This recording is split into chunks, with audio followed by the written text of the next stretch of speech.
Hey everyone and welcome to Storytime. My name is Jake and today we are going to be looking at the subreddit r/prorevenge, where people tell us their best stories on when they got revenge on someone or something they didn't like. If you're new around here, please do hit subscribe down below so that you never miss out on another video. But for now, let's sit back, relax and enjoy some pro-revenge stories. Your lease is still valid, even though you were evicted? Okay.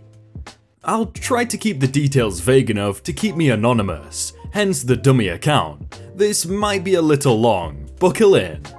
I am the landlord of some apartments in the city. I sign the lease agreements and go over the basics with tenants, although they don't usually want me to spend hours delving into the fine print. 99% of the time it's a breeze and everything is fine. One lady, let's call her Karen, had been paying her rent via a new bank account and new checks for the last several months. All of a sudden, we got several chargeback fees on our account. She had put a stop payment on the checks and closed the account. I immediately called her. Hey Karen, it looks like your checks bounced for the last few months. I just want to make sure everything is okay. Oh no, I promise I'll get this fixed. Okay, you've been a good tenant in the past, so I'll give you a month. Needless to say, a month passed, and she didn't pay, so I called her again. Hey Karen, we still haven't received payment, so I'm afraid we'll have to file for eviction. Oh god no, I'm an old woman, I can't afford to be evicted. I'm trying so hard to pay, can you give me another shot?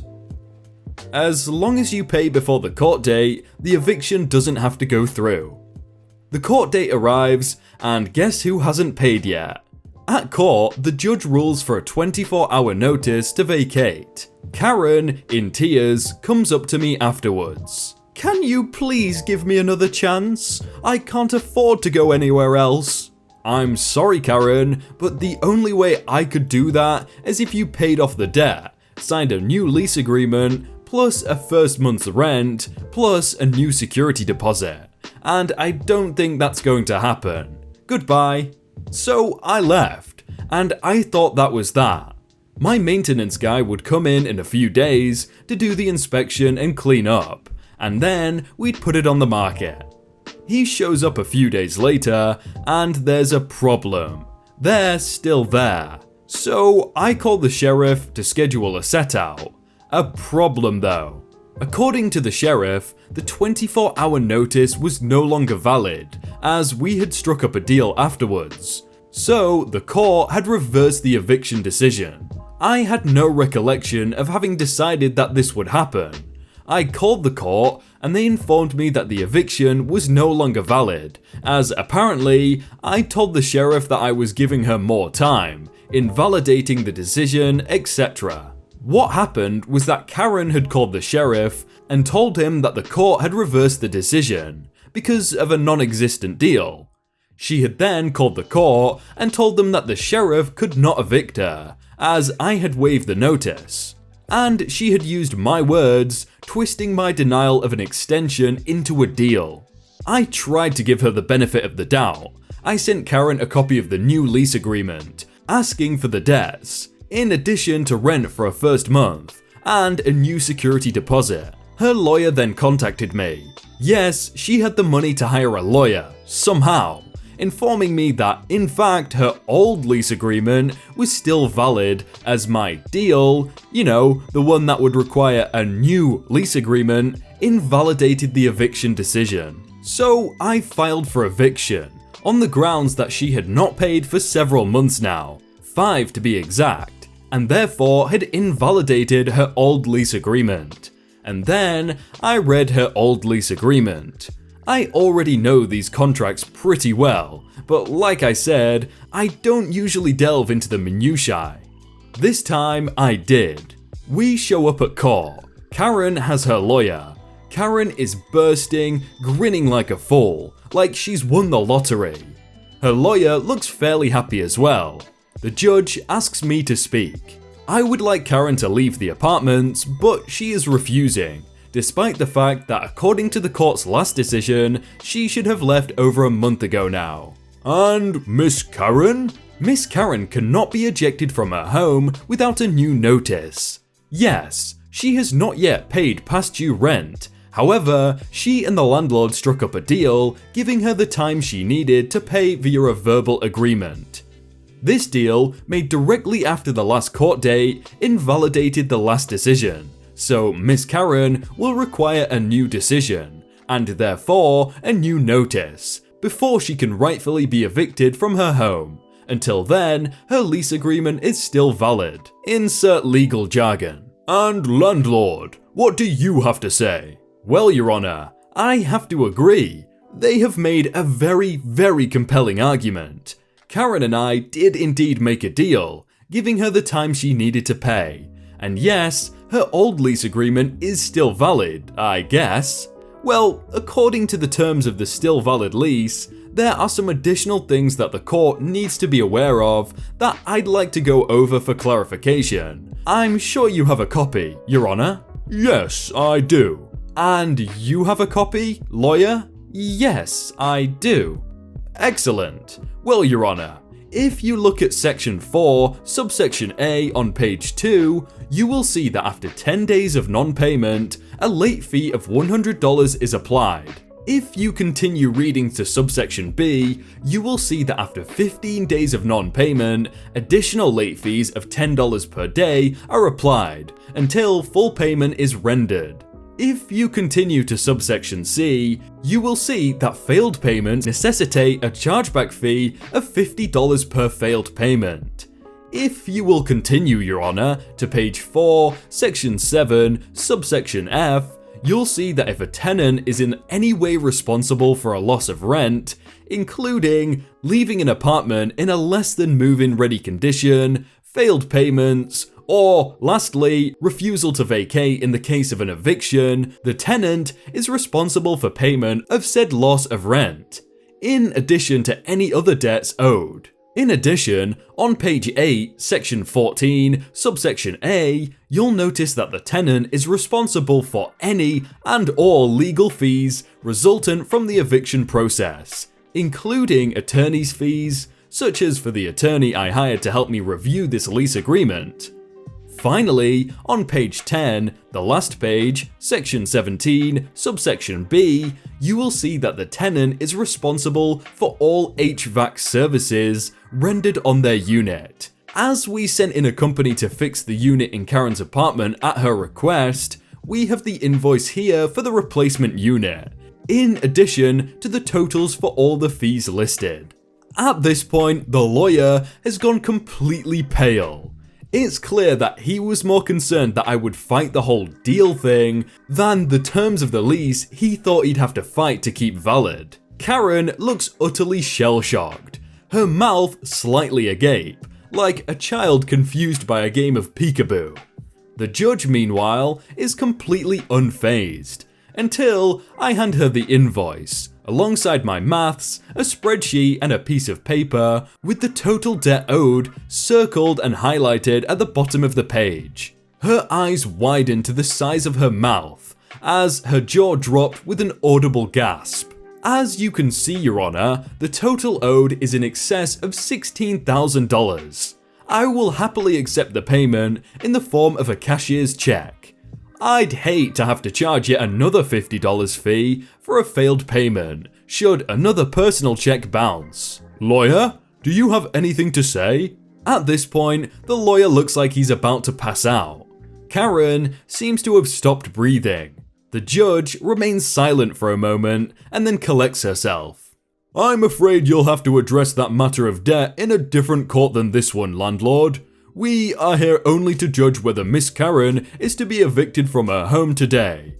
Oh, if she wants to stay, I'd be happy to let her, as long as she agrees to continue to abide by the terms in the lease agreement, specifically those clauses outlined above, and pays the debt owed today. I'm going to rule for a 24-hour notice to vacate, unless Miss Karen can produce payment at this moment.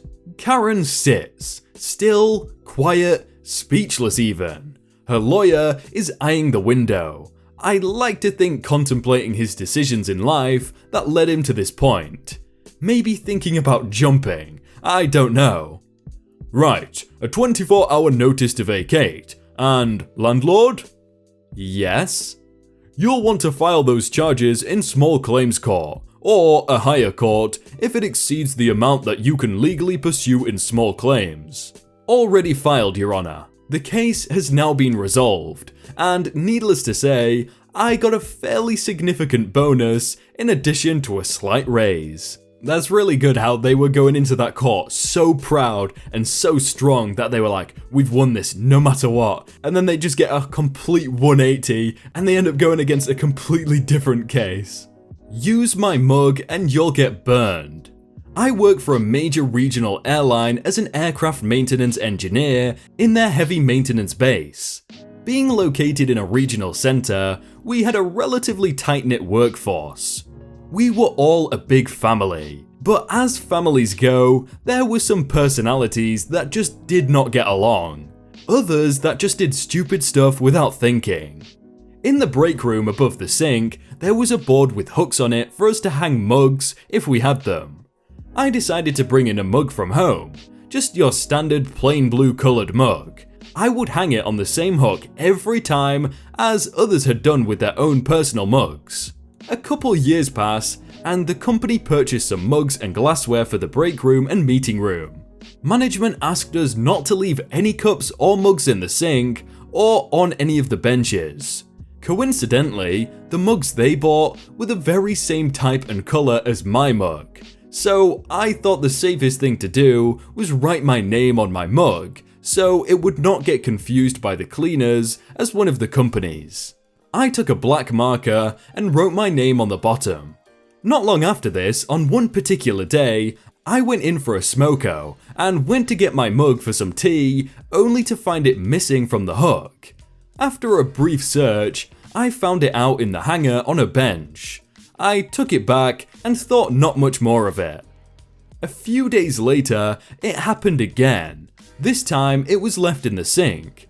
Whatever, wash, use, put it back on the hook like always. This pattern of my specific mug being used by someone and left in random places, this had to stop. I tried writing my name in big letters on the outside of the mug. It still would go walkabout. I would leave a post-it note in the mug saying not to use it. I would find it sitting in the sink, half full of cold coffee. I got the label maker and made a large Dayglow orange sticker with my name on it, with biohazard symbols as a bit of a joke. This time, it completely disappeared. This was frustrating for me and amusing to my shift crew. I had just about enough and decided to end this game of cat and mug. Anyone who works in aviation maintenance knows that most large aircraft use a hydraulic fluid called Skydrol. To explain, this synthetic oil supposedly is safe to use and handle, but in reality is not nice stuff. If you would get some on your hands, you would experience a slight warming sensation leading to a mild sting. Any cuts or breaks in the skin of your hands or fingers would almost instantly sting with contact with this fluid. Softer skin, like your armpits if you were unlucky, was even more sensitive. If you got this stuff in your eyes, it was an agony that simply water would take minutes to abate. With this being said, the MSDS listed no toxicity or adverse effects short or long term. Minor discomfort with skin contact was the only detrimental effect listed. After consulting the MSDS to confirm this fluid was non-toxic, I decided to bring in another mug from home and leave it on my hook as usual, but this time, with a little surprise smeared strategically around the rim, the trap was set. Sure enough, the next day I came into work to find my mug missing again. No one owned up. It was a bit of an anticlimax, but mug number 3 did not go missing again. A few months went by, and we were having some beers with the other shift crews. I was chatting with this bloke who was known for being extremely laid back, but also for having multiple used mugs on his toolbox. I told him about the problem I was having with my mug going missing all the time, and he told me that someone must have spiked a mug on him for no reason. I asked what it was. He said he wanted a cup of coffee and took a mug out of the break room. After a few sips, he wondered what the weird taste was that quickly led to his lips feeling like they were on fire. He said he dropped the mug in his haste to get to the bathroom to try and wash his face. Washing with water simply spread the burning sensation further around his face. He said that he never took another mug from the break room again. I told him it was me, and we both had a laugh. He took it like a champ and never borrowed anyone's mug ever again. Personally, if it was me, I'd probably just take that cup home and go get a different one that looked different, but, you know, motor oil works too. Hey everyone, I hope you all had a really good day and that you enjoyed that video. If you want to check out some other videos, then click on screen right now, or check out the playlist down below. If you enjoyed that video, then please do leave a like. And if you want to submit your own stories, then you can do so by joining the Discord in the top link in the description. But thank you so much for watching, and I will see you very soon.